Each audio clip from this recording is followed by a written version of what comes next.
முடிஞ்ச பிறகு அந்த அதை வந்து நம்ம ரெக்கார்ட் பண்ணி இன்னைக்கு கிளாஸ் இல்லை எல்லாம் மற்ற கிளாஸ் எல்லாம் அதை ரெக்கார்ட் பண்ணி நம்ம யூடியூப்பில் போடுவோம். ஏதோ ஒரு டவுட் இருந்தால் அந்த யூடியூப்பில் அந்த அந்த லிங்க் போட்டு அந்த அந்த அந்த வீடியோவை அனுப்புவோம். அதை நீங்கள் டச் பண்ணிங்கன்னா அது ஓப்பன் ஆகும். அதில் ஏதாவது தவறு இருந்தால் நீங்கள் அதில் ஏதாவது இருந்தால் நீங்கள் டவுட் இருந்தால் அதில் பார்த்துக்கலாம். இது தவிர நம்ம வந்து வேறு சில பிபிடின்னு காமிக்கிறோம் இல்லையா, அதையும் நாங்கள் அந்த வாட்ஸ்அப்பில் அனுப்புகிறோம். அதுலேயும் நீங்கள் பார்த்து தெரிஞ்சுக்கலாம். அதனால் நம்ம எல்லா கேள்விகளையும் என்னென்ன மாதிரி வருதோ அத்தனை கேள்விகள் நம்ம பார்த்துட்டு போய் பழகிட்டு போனோம்னா கண்டிப்பாக நம்ம ஜெயித்து விடலாம். அது ஒரு இது இல்லை. இதில் இன்னொரு விஷயம் என்னவென்றால் இந்த சாட்டுன்னு சொல்கிறோம் இல்லையா, அதாவது நம்ம கணிதம், அறிவியல், இது வந்து 7ஆம் வகுப்பு பாடத்தையும் படித்து 8ஆம் வகுப்பில் இதுவரையில் என்ன எடுத்திருக்காங்களோ அதையும் படிக்கணும். ஸோ நம்ம 7ஆம் வகுப்பையும் 8ஆம் வகுப்பையும் நம்ம வந்து அதை கவர் பண்ணுவோம். கிளாஸ்லேயே நாங்கள் கவர் பண்ணுறோம். நாங்கள் வந்து இப்போதைக்கு 4 டீச்சர் இருக்கோம். ஒன்று நான் எடுப்பேன்.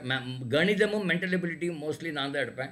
அறிவியல் வந்து பிரேமிங்கிற ஒரு மேடம் எடுப்பாங்க. சோஷியல் சயின்ஸ் வந்து அமுதாங்கிற மேடம் எடுப்பாங்க. இந்த 3 பேர் நாங்கள் மாற்றி மாற்றி அதை கவர் பண்ணுவோம். ஸோ அது அந்த உங்களுடைய போர்ஷன்ஸ் கவர் பண்ணுறது அதெல்லாம் ஒரு பெரிய விஷயமாகவே இருக்காது. அதெல்லாம் பண்ணிடலாம். நீங்கள் குழந்தைகள் என்ன செய்ய வேண்டும் இங்கே பாருங்கள். 1000 ரூபாய் அங்கேருந்து இன்றைக்கி ஒரு பெரிய விஷயமானு கேட்டால் கண்டிப்பாக மாதத்துக்கு 1000 ரூபாங்கிறது பெரிய விஷயந்தான். உங்களுக்கு குழந்தைகளுக்கு அது வருஷத்துக்கு 12,000 ரூபா வருது இந்த பரீட்சை. இந்த பரீட்சையை ஒரு காலத்தில் 50 வருஷத்துக்கு முன்னாடி நான் எழுதினேன். அப்போ இந்த பரீட்சைக்கு பேர் 8ஆம் வகுப்பில் வந்த பரீட்சைக்கு பேர் ட்ரஸ்ட்டுன்னு பேர். அதாவது ரூரல் டேலண்ட் சர்ச் எக்ஸாமன் 1000 ரூபாய். அப்போ வந்து வருஷத்துக்கே சேர்ந்து 1000 ரூபாய் கொடுத்தாங்க. இப்போ கூட அந்த பரீட்சை இருக்குது. இப்போ அது 9ஆவதுக்கு தள்ளி வச்சுட்டாங்க. ஸோ அது ஆனால் அந்த எழுதினாலாம் எனக்கு என்ன நன்மைன்னு சொல்கிறேன் பாருங்கள். எழுதினாலும் அந்த 1000 ரூபாய் எனக்கு நான் கண்ணில் கூட பார்க்கல. எங்கள் அப்பா யூஸ் பண்ணிட்டாரு, இல்லை எங்கள் செலவுக்கெல்லாம் பண்ணிட்டார். ஆனால் அப்போ வந்து எனக்கு ஒரு ஆர்வம் உண்டாச்சு. பரவாயில்லையே நம்மளுமே ஒரு மெரிட்டோரியஸ் ஸ்டூடெண்ட் ஆகிட்டமேன்னு சொல்லி ஆர்வம் உண்டாகி இப்போ 9, 10, 11 கொஞ்சம் நல்லா படிக்க ஆரம்பித்தோம். ஆட்டோமேட்டிக் யாரும் என்னை வந்து படினெல்லாம் அவ்வளோ சொல்லவே வேண்டாம். எனக்கே ஒரு ஆர்வம் ஆச்சு. அதே மாதிரி உங்களுக்கு அந்த ஆர்வம் ஆகும். அந்த ஆர்வம் வரும். அந்த ஆர்வம் வரும்போது உங்களுக்கு பல ஆப்பர்ச்சுனிட்டிஸ் இருக்குது. இது மட்டும் இல்லை, பல இந்த எக்ஸாம்ஸ் எல்லாம் இருக்குது. அதெல்லாம் படித்து நீங்கள் அது வந்து உங்களுக்கு முன்னேறலாம். இதுதான் என்ன நட்ஷல் அபவுட் இந்த பர்டிகுலர் பரீட்சை. இதில் குழந்தைகள் என்ன செய்ய வேண்டும் அப்படின்னா, அந்த கிளாஸ் நடக்கிற டைம் அந்த இடத்துக்கு நீங்கள் கரெக்டாக வந்துடணும். ஒரு நோட் புக்கும் ஒரு பேனாவும் நீங்கள் கையில் வச்சுக்கணும். ஏதாவது நம்ம சொல்லும்போது அதில் கால்குலேட் பண்ண வேண்டிய சில சூழ்நிலைகள் வரலாம், அது வைக்கணும். ஓரளவு அஃப்கோர்ஸ் நீங்கள் வந்து எல்லாம் ஒரே இடத்துல இருந்து படிக்கிறதுனால நீங்கள் உங்களுக்குள்ளே சத்தம் போட்டு பேசுனீங்கன்னா அப்புறம் அந்த வால்யூம் எங்களுக்கு கேட்கும், எல்லாம் டிஸ்டர்ப் ஆகும். நான் பேசுகிறது உங்களுக்கு கேட்காது. அது கொஞ்சம் நீங்கள் அமைதியாக இருக்க வேண்டும். அந்த டைமுக்கு வந்துட்டால் நீங்கள் போதுமானது. நீங்கள் எக்ஸாக்டாக எல்லா கிளாஸ் வந்தீங்கன்னா ஓரளவுக்கு அதே கவர் ஆகிடும். இது தவிர ஸ்கூலில் நடத்துகிறத வந்து நீங்கள் எப்பவும் படிக்கிற மாதிரி அதை நீங்கள் படிச்சுட்டே வரும். அதே தான் ஸ்கூலில் நடத்துகிற போர்ஷன் தான் இங்கே எடுக்கிறோம். ஆனால் கேள்வி கொஞ்சம் வித்தியாசமாக வரும். ஃபார் எக்ஸாம்பிள் உங்களுக்கு பாருங்கள், ஒரு கணக்குலையோ அல்லது அறிவியலில் ஒரு கேள்வி எடுத்து பார்க்கலாமா? உங்களுக்கு நான் காமிக்கிறேன். ஒரு ஜஸ்ட் ஒரு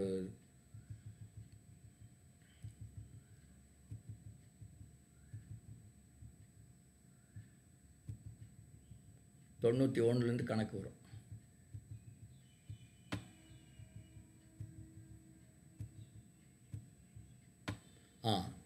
இதுதான் அந்த ஸ்கோலாஸ்டிக் ஆப்டிடியூட் டெஸ்ட்டுன்னு சொல்கிறோம் இல்லையா, படிப்பறிவு திறன் பகுதி தேர்வுன்னு பேர்.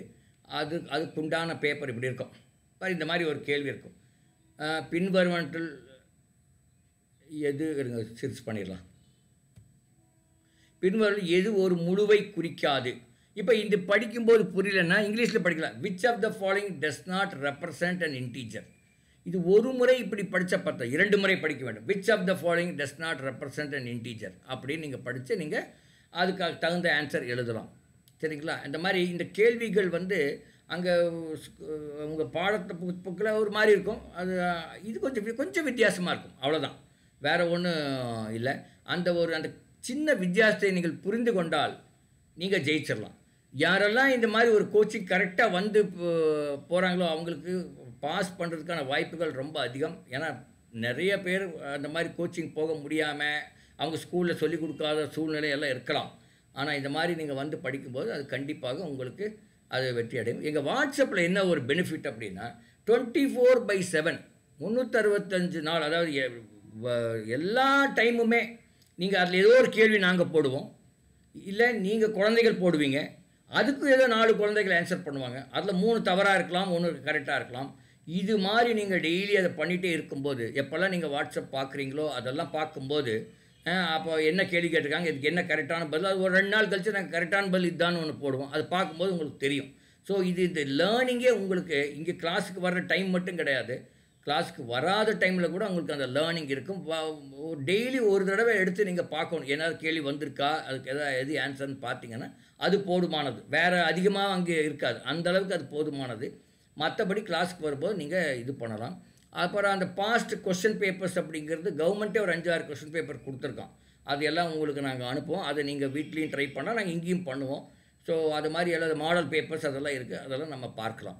உங்கள் டவுட் எதாக இருந்தாலும் நீங்கள் உடனடியாக அந்த கிளாஸ்லேயே நீங்கள் கேட்கலாம். இல்லை நம்ம தவறிட்டோன்னா வாட்ஸ்அப்பில் போடலாம், இன்றைக்கி இது சொல்லிக் கொடுத்தீங்க, இது எனக்கு கொஞ்சம் புரியல, இது ஏதோ பிரச்சனையாக இருக்குது அப்படின்னு நீங்கள் சொல்லலாம். சம்டைம்ஸ் நாங்கள் ஆசிரியர்களே சின்ன தவறுகள் பண்ணலாம். அதை வந்து நீங்கள் சரி இதுதான் கரெக்டாக இருக்கும்னு நினைக்கிறேன் அப்படின்னு நீங்கள் அது போடலாம். இதெல்லாம் நீங்கள் மனதில் வைத்துக்கொண்டு நம்ம இந்த ட்ராவலை நம்ம 2 பேரும் சேர்ந்து ட்ராவல் பண்ணோம்னா கண்டிப்பாக நம்ம ஜெயிக்கலாம். இது வந்து ஒரு பெரிய ஒரு இதே கிடையாது அப்படிங்கிறது தான் என்னுடைய ஒரு இது. ஸோ குழந்தைகளா, நீங்கள் நியர்லி ஒரு 40 குழந்தைகள் இருக்கீங்க. நீங்கள் ஒரு முடிவெடுத்து நீங்கள் வந்து இப்போ இருந்து இன்னும் என்எம்எம்எஸோடைய எப்போ அப்ளை பண்ணுறது அப்படிங்கிறது வந்துடும். இன்னொரு 1 வாரம் 10 நாளுக்குள்ளே வந்துடும். அது வந்த உடனே நாங்கள் சொல்லுவோம் அந்த அப்ளிகேஷன் எப்படி பண்ணுறது. அது உங்கள் ஸ்கூல்லேயும் சொல்லுவாங்க, எல்லா ஸ்கூலுமே அதை பற்றி தெரியும் அவங்களுக்கு.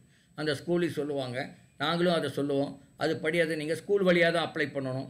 அதை அப்ளை பண்ணிட்டீங்கன்னா அப்புறம் அது எங்கே என்றைக்கு எக்ஸாம் அப்படிங்கிறது ஸ்கூல்லேயே சொல்லுவாங்க. நிறைய இடங்கள் அதே ஸ்கூலில் இருக்கும், இல்லை சில சின்ன ஸ்கூல்களாக இருந்தால் பெரிய ஸ்கூலில் ஏதோ இருக்கும் உங்கள் ஊர்லேயே, அங்கே போய் நீங்கள் எழுத வேண்டியிருக்கும். இதெல்லாம் தான் முக்கியமான ஒரு சில விஷயங்கள். நீங்கள் ஒன்ஸ் நீங்கள் பாஸ் பண்ணிட்டீங்கன்னா then you become a meritorious ஸ்டூடெண்ட்னா நீங்கள் உங்களுக்கே அறியாமல் உங்கள் மேலே உங்கள் மேலே உங்களுக்கு ஒரு மரியாதை வரும், உங்களுக்கு ஒரு தைரியம் வரும், ஒரு தன்னம்பிக்கை உண்டாயிடும். ஏன்னா மெரிட்டோரியஸ் ஸ்டூடெண்ட் நீங்கள் உங்களை நினச்சாவே நீங்கள் ஒரு வேறு ஆள் ஆகிடுவீங்க. ஸோ அது ரொம்ப ஒரு முக்கியமான ஒரு விஷயம். ஸோ இதில் ஏதாவது கேள்விகள் இருந்தால் நம்ம அதுக்கு நம்ம நீங்கள் பேசுகிறது எனக்கு கேட்க முடியாது. ஏதாவது கேள்விகள் வாட்ஸ்அப்பில் போட்டிங்கன்னா நான் கூட ஆன்சர் பண்ணுறதுக்கு ஈஸியாக இருக்கும்.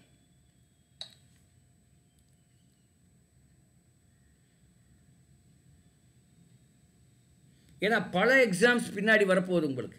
இந்த ஒரு எக்ஸாமில் பாஸ் பண்ணிட்டீங்கன்னா பின்னாடி வர எக்ஸாம்பெல்லாம் நீங்கள் என்னையே கேட்க மாட்டீங்க, யாரையும் கேட்க மாட்டீங்க, நீங்களே அப்ளை பண்ணி நீங்களே எழுதி எல்லாம் பண்ணிடலாம். இன்ஃபேக்ட் இன்னும் கரெக்டாக சொன்னால் நீங்கள் ஓரளவுக்கு சுறுசுறுப்பான பையனாக இருந்து ஒரு முனைப்போடு இருந்தீங்கன்னா செலவே இல்லாமல் படிச்சிடலாம். இட்ஸ் நாட் அ ஜோக், இது உண்மையும் கூட. செலவே இல்லாமல் நீங்கள் படித்து விடலாம், அல்லது ரொம்ப ரொம்ப குறைந்த செலவில் நீங்கள் படித்து விடலாம். என்டையர் காலேஜ் எல்லாமே நீங்கள் முடிக்கலாம்.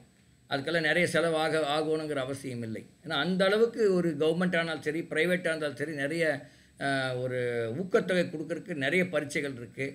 அதெல்லாம் நீங்கள் யூஸ் பண்ணிக்கலாம். அந்த காலத்தில் இருந்தது, இந்த காலத்திலும் இருக்குது என்பது தான் ஒரு உதாரணம் சொல்கிறேன். ஏன்னா எங்களில் நிறைய ஆசிரியர்கள் இருக்கீங்க, பெற்றோர்கள் இருக்கீங்க. என்னோட பையன் 2வது பையன் ரொம்பலாம் அதிகமாக மார்க் வாங்குகிற பையன் கிடையாது, ஒரு 80 மார்க் வாங்குகிற பையன். 80 மார்க் என்பது இந்த காலகட்டத்தில் ஒரு பெரிய மார்க்குன்னு சொல்ல முடியாது. அவன் வந்து 80 மார்க் வாங்குகிற பையன் எப்பவுமே அப்படி தான் வாங்கிட்டு இருந்தான். ஆனால் அந்த ஒரு என்ட்ரன்ஸ் எக்ஸாமில் வந்து ஒரு யூனிவர்சிட்டி, டீம்டு யூனிவர்சிட்டியில் போய் என்ட்ரன்ஸ் எக்ஸாம் எழுதும்போது அதில் ரொம்ப பிரமாதமாக வந்துட்டான். அந்த டீம்டு யூனிவர்சிட்டி அவனுக்கு 90% ஸ்காலர்ஷிப் கொடுத்தது. அவனுடைய ஃபீஸ் அங்கே வந்து 2,30,000 ரூபாய் ஒரு வருஷத்துக்கு. ரொம்ப காஸ்ட்லியான டீம்டு யூனிவர்சிட்டி அது. ஆனால் அவங்க 90% ஸ்காலர்ஷிப் கிடச்சதால நான் வெறும் 23,000 தான் கட்டினேன் அவனுக்கு. ஸோ பாருங்கள், அப்படி ஒரு 80 மார்க் வாங்குகிற பையன் தான். ஆனால் அந்த என்ட்ரன்ஸ் எக்ஸாமில் அந்த MCQ இதெல்லாம் இதே மாதிரி தான் வரும். ஒரு கேள்வி கொடுத்த 4 ஆப்ஷன். ஸோ 90% ஸ்காலர்ஷிப் கொடுக்குற கல்லூரிகளும் இருக்கிறது என்பதை நீங்கள் தெரிந்து கொள்ள வேண்டும். அதில் என்ன பியூட்டின்னா, நாங்கள் போய் ஜாயின் பண்ணும்போது எங்களுக்கு 50% ஸ்காலர்ஷிப் அப்படின்னு அனௌன்ஸ் பண்ணாங்க. நாங்களும் சந்தோஷமாக பரவாயில்லையே 230 இப்போ என்ன 115 ஒரு வருஷத்துக்கு 15,000 ரூபா கட்டினா போதும் ஹாப்பியாக வந்துட்டோம். திடீர்னு அப்புறம் ஒரு வாரம் கழித்து எனக்கு ஒரு SMS வருது, உங்கள் பையனை வந்து 50% 75%க்கு நாங்கள் அவன் ப்ரொமோட் ஆகிடுச்சு அப்படின்னு. அதாவது என்னென்னா, அந்த 75% ஸ்காலர்ஷிப் வாங்கிட்டு யாரை விட்டுட்டு வேறு காலேஜ் போயிருக்கலாம், இல்லை IIT மாதிரி எதாவது கிடச்சி போயிருக்கலாம். அதனால் 75% ப்ரொமோட் ஆகிடுச்சின்னு வந்தது. அதுக்கப்புறம் ஒரு 10 நாள் கழிச்சு 90% ப்ரொமோட் ஆகிட்டாங்கன்னு வந்தது. ஸோ எதுக்கு சொல்ல வரேன்னா, காலேஜஸோ அல்லது கல்வி இதில் டிரான்ஸ்பரண்ட்டாகவும் இருக்காங்க, இந்த 90% கொடுக்குற அளவுக்கு இருக்காங்க. இது ஒரு காலேஜ் மட்டும் இல்லை, எல்லா காலேஜுமே நீங்கள் வேணும் எந்த காலேஜ் போய் பாருங்கள், அவங்க வந்து ஸ்காலர்ஷிப் கொடுப்பாங்க. எல்லாருக்கும் இல்லை, யார் கை தேர்ந்து இருக்காங்களோ அவங்களுக்கு கொடுப்பாங்க. அதனால் நம்ம அதில் ஒருத்தராக நீங்கள் இருக்க வேண்டும். இது ஒன்று. ரெண்டாவது, குழந்தைகளாக எப்பவுமே உலகத்தில் எந்த ஒரு டைம்லையும் இல்லாத ஒரு ஆப்பர்ச்சுனிட்டி உங்களுக்கு இருக்குது. உங்களெல்லாம் பார்த்து எனக்கு பொறாமையாக இருக்குது. ஒரு பையன் என்னை கேட்டான், சார் உங்களுக்கு என்ன வருத்தம் வாழ்க்கையில் அப்படின்னு கேட்டான். எனக்கு என்ன வருத்தம்னு கொஞ்சம் யோசனை பண்ணி சொன்னால், எனக்கு ஒரே ஒரு வருத்தம் தான் தம்பி, எனக்கு ஒரு 45 வருஷத்துக்கு அப்புறம் பிறந்திருக்கணும். அப்படி பிறந்திருந்தா நான் உங்களோட ஒரு 15 வயசு இப்போ இருப்பேன், 15-16 வயசு இருப்பேன். உங்களோட தோளோட தோல் போட்டு மீம்ஸ் போட்டுட்டு அல்லது எல்லாம் பண்ணிட்டு இருப்பேன். என்ன சார் இப்படி சொல்லிட்டீங்க அப்படின்னு. ஆமாம் அப்படின்னு சொன்னான். நான் சொன்னேன், இன்றைக்கி இருக்கிற ஒரு வாய்ப்புகள், ஆப்பர்ச்சுனிட்டி, ரொம்ப அதிகமான ஆப்பர்ச்சுனிட்டி. இன்றைக்கி இந்தியாவில் ஒருத்தர் ஒரு கல்லூரியில் படித்து முடிச்சுட்டு அவருடைய சம்பளம் வந்து 2 கோடி. அவருடைய சம்பளம் ஒரு வருஷத்துக்கு 2 கோடி. 1 கோடிக்கு மேலே சம்பளம் வாங்கினவங்களே இந்தியாவில் 500 பேர் இருக்காங்க. என்ன படிப்புங்கிறது ஒரு பக்கம் இருக்கட்டும், அது அப்புறம் பார்க்கலாம். 1 கோடிக்கு மேலே சம்பளம். இப்போ இதெல்லாம் நான் சொல்கிறது கூட உங்களுக்கு நம்புகிற மாதிரி கூட இருக்காது. ஆனால் இதுதான் நிஜ உண்மை. 2 கோடி வாங்கினவன் ஒருத்தர் இருக்கிறான், 1 கோடிக்கு மேலே வாங்கினவங்க 500 பேர் இருக்காங்க. நான் இப்போ சொல்கிறேன், இங்கே இருக்கிற அந்த 52 குழந்தைகளில் நீங்கள் ஒருத்தராவது இந்த 1 கோடிக்கு மேலே வாங்குவீங்க. எப்போ நீங்கள் காலேஜ் முடித்து வேலைக்கு போகும்போது அது பாசிபிலிட்டி இருக்குது. அப்போ நீங்கள் வரும்போது இன்னும் அந்த 500 பேருங்கிறது 1000 பேராக இருக்கும். சரிங்களா? அதனால் இவ்வளோ ஒரு பார்க்கும்போது எனக்கு உங்கள் மேலே பொறாமையாக இருக்காதா? இருக்குமா இருக்காதா? நான் 2400 ரூபா வாங்கினேன் முதல் சம்பளம். இப்போ அது 2400 ரூபா எங்கே, 1 கோடி எங்கே? அதனால தான் எங்களுக்கெல்லாம் உங்களை பார்த்தா பொறாமையாக இருக்குது. பிகாஸ் நீங்கள் அந்த மாதிரி ஒரு பெரிய, நான் சம்பளத்தை மட்டும் எடுத்து சொல்கிறேன்னு நினைக்க வேண்டாம். பணத்தை மட்டும் நான் பணம் சொன்னால் உங்களுக்கு புரியுங்கிறதுக்காக சொல்கிறேன். இது மாதிரி பல விஷயங்கள். இப்போது உங்கள் அப்பாவுக்கோ எனக்கு எப்போ சம்பளம் கொடுத்துருப்பாங்க? முதல் மாதம் போய் வேலை செஞ்சு அந்த 30 நாள் கழிச்ச பிறகு தான் நமக்கு சம்பளம் கொடுத்துருப்பாங்க. ஆனால் இப்போ அப்படி இல்லை. நிறைய கம்பெனி உங்கள் காலேஜில் வந்து உங்களை செலக்ட் பண்ணிட்டாங்கன்னா உடனடியாக போய் ஜாயின் பண்ணுறதுக்கு முன்னாடியே ஜாயினிங் போனஸ் அப்படின்னு கொடுக்குறோம். அதாவது ஜாயினே பண்ணலை, 1ஆம் தேதி ஜாயின் பண்ண போகிறீங்க, 1ஆம் தேதி போன உடனே அன்றைக்கி காலையிலே உங்களுக்கு ஜாயினிங் போனஸ் வந்து 50,000 கொடுக்குறான், 5 லட்சம் கொடுக்குறவனு இருக்கான், 1 லட்சம், 50,000, 1 லட்சம், 75,000 மாதிரி அந்தந்த கம்பெனி பொறுத்து. இதெல்லாம் நம்ம நினச்சே பார்க்க முடியாத ஒரு விஷயம். ஜாயினிங் போனஸ் இன்னும் ஜாயினே பண்ணலை, வேலையே ஆரம்பிக்கலை, அதுக்குள்ளே கொடுக்குறாங்க. அப்போ உங்களை பார்த்து எனக்கு பொறாமை வருமா வராதா? இல்லைங்களா? ஏன் பொறாமை வருதுன்னு நீங்கள் நினச்சிங்கன்னா இதுதான். இதெல்லாம் அந்த காலத்தில் எங்களுக்கு இல்லையே அப்படிங்கிற ஒரு வருத்தம். அதனால் இன்றைக்கி நீங்கள் இருக்கிறது ஒரு மிகப்பெரிய ஒரு வாய்ப்பு இருக்கிறது, மிகப்பெரிய வாய்ப்பு இருக்கிறது. ஸோ அதே மாதிரி இன்னொன்று ரொம்ப முக்கியம், அது ஆசிரியர்கள்லாம் தெரிஞ்சிருக்க வாய்ப்பு இருக்குது. இன்ஸ்பயர் மனாக் அவார்டு அப்படின்னு ஒரு கவர்மெண்ட் ஆஃப் இந்தியா கொடுக்குறான். அவன் என்ன சொல்கிறான்னா, 6லேருந்து, அது எந்த ஸ்கூல் வேணாலும் சரி, கவர்மெண்ட் ஸ்கூலில் எந்த ஸ்கூல் வேணாலும் சரி, 6லேருந்து 10ஆம் வகுப்பு முடிய படிக்கும் மாணவர்கள் ஏதாவது ஒரு ஐடியா, ஒரு சயின்ஸ் ஐடியா அவனுக்கு வருதுன்னு வச்சுங்க, தண்ணி வச்சு ஒரு 2 வீலர் ஓட்டலாம் அப்படின்னு அவனுக்கு தோணுது. H2O அது எதை பிரித்தா அப்படி பண்ணால், அந்த எலக்ட்ராலிசிஸ் பண்ணால் அப்படின்னு ஏதோ ஒன்று தோணுது. அதை ஒரு பீஸ் ஆஃப் பேப்பரில் எழுதுகிறான். அது கொஞ்சம் லாஜிக்கலாக சயின்டிஃபிக்காக இருந்ததுன்னா அதுக்கு 10,000 ரூபா கொடுத்துட்றான். அது உண்மையாகவே அது அப்படி ஒர்க் அவுட் ஆகுமா அதெல்லாம் பின்னாடி. அந்த மாதிரி 1 லட்சம் பேருக்கு 10,000 ரூபா கொடுக்குறான் government of India. Inspire Manak award என்பது 1 லட்சம் பேருக்கு ஐடியா கொடுப்பதற்காக 10,000 ரூபா கொடுக்குறான். ஸோ அன்ஃபார்ச்சுனேட்லி நானும் இந்த தொழிலில் ஒரு 4-5 வருஷமாக இருக்கேன். நிறைய குழந்தைகளுக்கு நான் இன்டியூஸ் பண்ண ட்ரை பண்ணுறேன், இன்னும் என்னால் சக்ஸஸ் ஆக முடியல.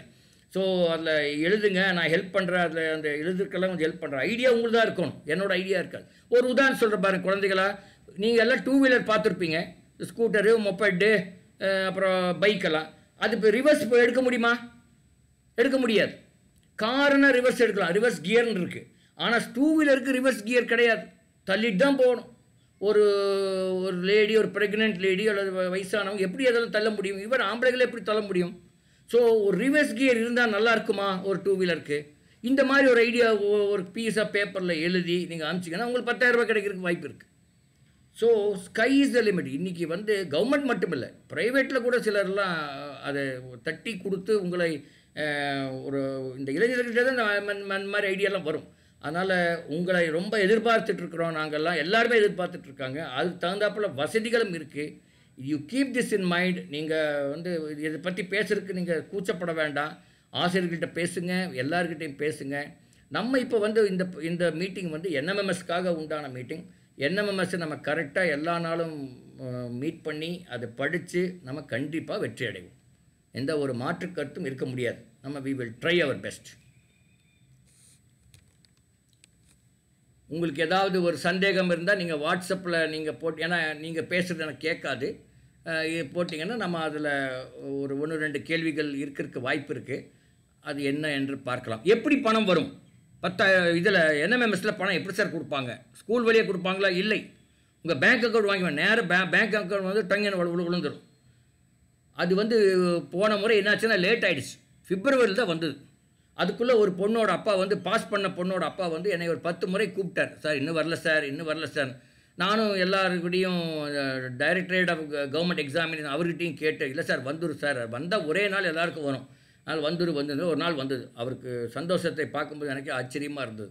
அவர் சார் இன்றைக்கி வந்துருச்சு சார்னு அப்புறம் கூப்பிட்டு சொன்னார். அன்றைக்கி 3 மணிக்கு வந்திருக்கு. நான் எனக்கு தெரிய வரும்போது 6 மணி ஆயிடுச்சு. அவர் 8 மணிக்குள்ளே எனக்கு கூப்பிட்டு சொல்லிட்டார். எனக்கு ரொம்ப சந்தோஷமாக இருந்தது. ஏன்னா அந்த ஒரு குடும்பத்துக்கு அந்த 10,000 ரூபா, 1000, 12,000 ரூபா, அது எவ்வளோ பெரிய அமௌண்ட்டுன்னு எனக்கு தெரியாது, அவன் குடும்பத்தை பற்றியெல்லாம் எனக்கு தெரியாது. இருந்தாலும் பணம் வருதுங்கிறது ஒரு பெரிய ஒரு விஷயம் தானே அதுக்கு, அந்த குடும்பத்துக்கு. ஸோ அது அவர் சொல்லும்போது அவர் சொன்னார், சார் இந்த மாதிரி எல்லா எக்ஸாம் சொல்லுங்கள் சார் அப்படின்ட்டு வந்து அவர் மறுபடியும் இன்னும் டச்சில் வச்சிட்ருக்காங்க சிலர்லாம். ஸோ இதுதான் இந்த நட்சல் என்ன நம்ம பண்ண போகிறோம். நம்ம வந்து கிளாஸில் வந்து என்ன டைம் நம்ம ஃபிக்ஸ் பண்ணுறோமோ அவங்க ரோட்டரி கிளப் அத்தாரிட்டிஸோட அந்த டைமில் நாங்கள் வந்துடுவோம். நாங்கள் வந்து கிளாஸ் எடுக்கும்போது அந்த டைமில் நீங்கள் பேசுகிறது எங்களுக்கு கேட்குற மாதிரி ஒரு டெக்னாலஜி இருக்கும். அப்போ நீங்கள் உங்களுடைய கேள்விகளும் அதெல்லாம் கேட்கலாம். இப்போ ஏதாவது கேள்வி இருந்தால் நீங்கள் எனக்கு வாட்ஸ்அப்பில் போடுங்க, நான் ஏதாவது உங்களுக்கு ஆன்சர் பண்ண ட்ரை பண்ணுறேன். பணம் நேராக உங்களுடைய பேங்க் அக்கௌண்ட்டுக்கு வரும். இது வந்து அந்த மென்டல் எபிலிட்டி கஷ்டமாக இருக்குமா? இருக்காது. மென்டல் எபிலிட்டி தான் ஈஸியாக இருக்குது. ஸ்காலாஸ்டிக் ஆப்டிடியூட் தான் நீங்கள் கரெக்டாக உங்களுக்கு கஷ்டமாக இருக்குது. ஏன்னா அங்கே வந்து அந்த சோஷியல் சயின்ஸில் அந்த எந்த இயரு பேர் அதெல்லாம் கரெக்டாக நாம் வைக்கணும். ஃபிசிக்ஸ் கெமிஸ்ட்ரியில், அந்த சயின்ஸில் அந்த கான்செப்டில் கரெக்டாக நீங்கள் புரிய வேண்டும். நிறைய இடங்களில் நம்ம புரியாமல் கொஞ்சம் படிச்சிருப்போம், சின்ன குழந்தைக்கு தானே அந்த மாதிரி படிச்சிருப்போம். அவன் புரிகிற மாதிரி டூ யூ நோ, சொல்லுங்க மாரிமுத்து.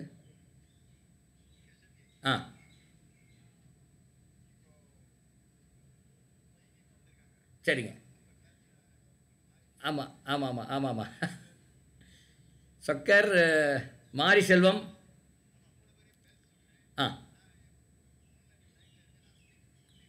ரைட்.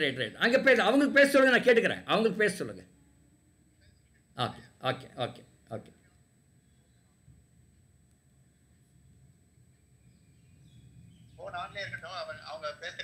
ஆமாம், ஆன்ல தான் இருக்கு.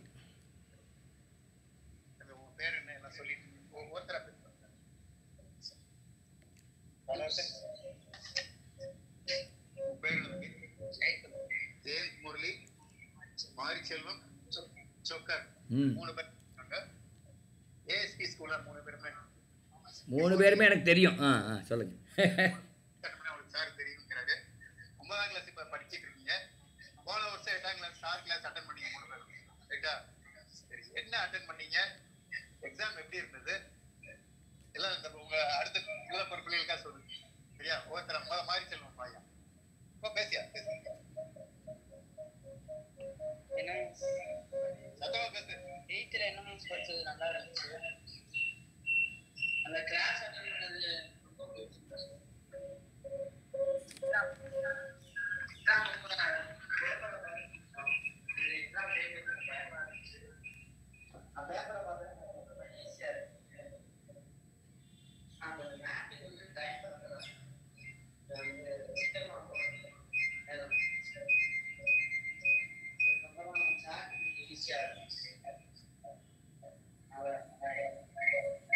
ஓகே.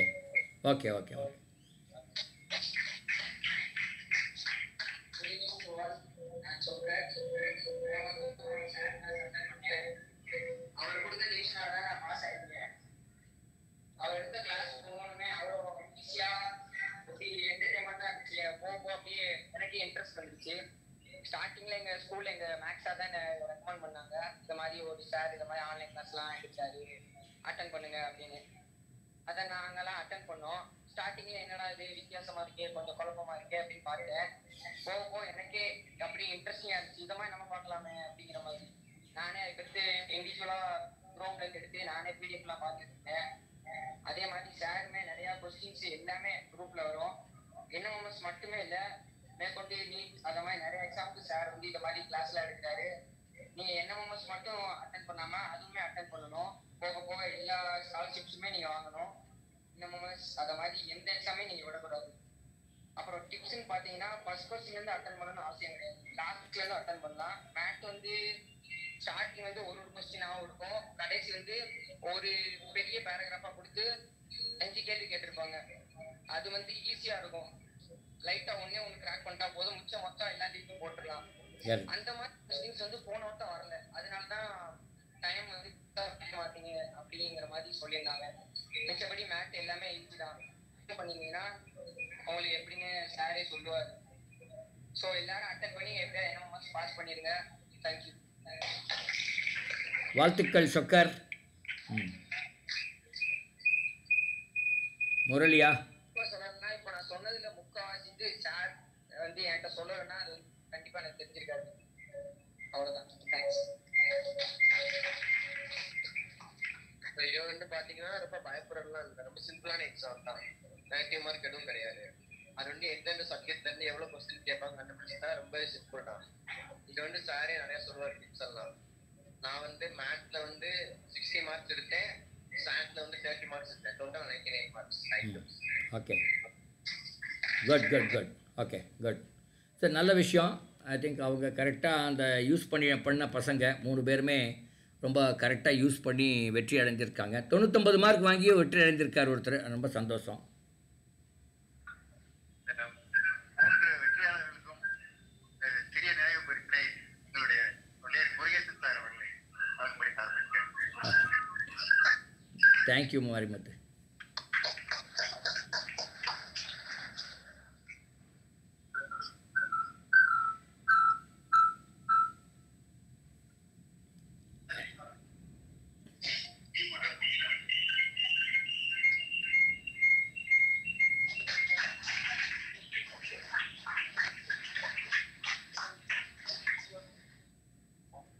மாரிச்செல்வம்,